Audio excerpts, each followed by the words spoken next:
Welcome back to my YouTube channel Archana's কিচেনে তোমাদের সবাইকে স্বাগত বন্ধুরা।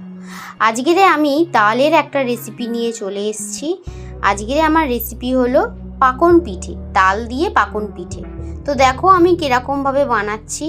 প্রথমে কিন্তু আমি দুটো তাল নিয়ে নিয়েছি, ওই দুটো তালকে কিন্তু আমি এবারে ছাড়িয়ে নেব। কেমনভাবে ছাড়াচ্ছি সেটা কিন্তু আমি শেয়ার করেছি তোমাদের সঙ্গে, যারা পারো না তারা দেখে এরকমভাবে ছাড়াতে পারো। আমার কিন্তু দুটো তাল থেকে তিনটে করে আঁটি বেরিয়েছে। আমি এটাকে ভালোভাবে চেঁচে নেব।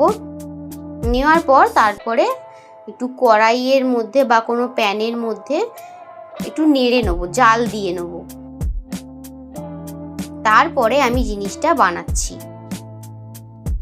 দেখো আমি কিন্তু এখন ঘষে নিচ্ছি তালটা।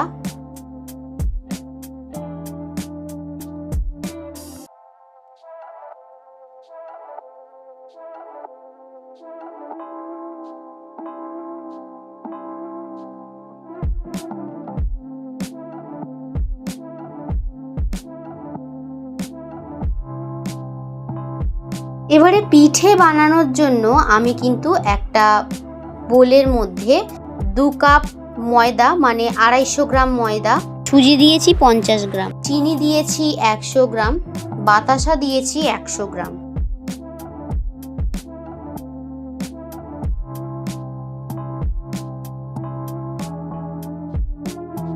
এই সব শুকনো উপকরণগুলো আমি কিন্তু ভালোভাবে মাখিয়ে নেব।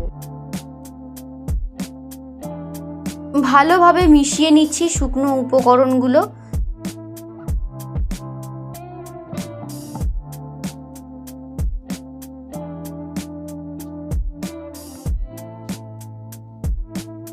তারপর দেখো আমি কিন্তু তালটা দিয়ে দিলাম, নিয়ে ভালোভাবে কিন্তু শুকনো উপকরণগুলোর সঙ্গে তালটা মিশিয়ে নেব।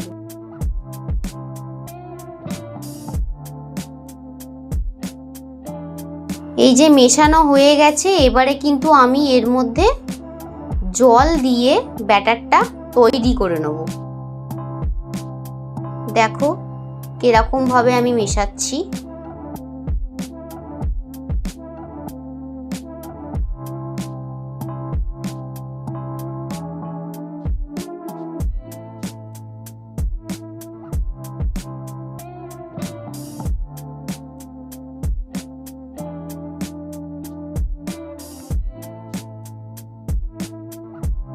এর মধ্যে আমি দেখো এখন বাতাসা দিয়ে দিলাম।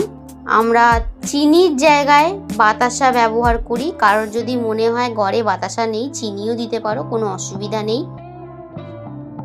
আমার ঘরে দুটোই ছিল তাই আমি দুটোই দিয়েছি।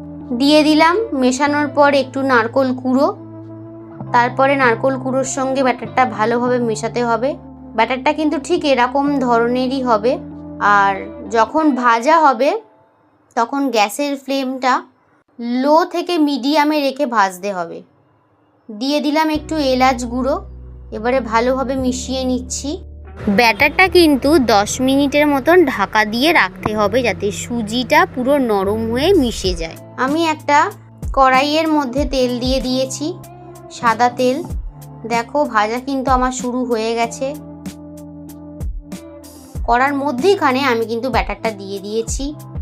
এরকমভাবে আমি সবকটা ভেজে নেব।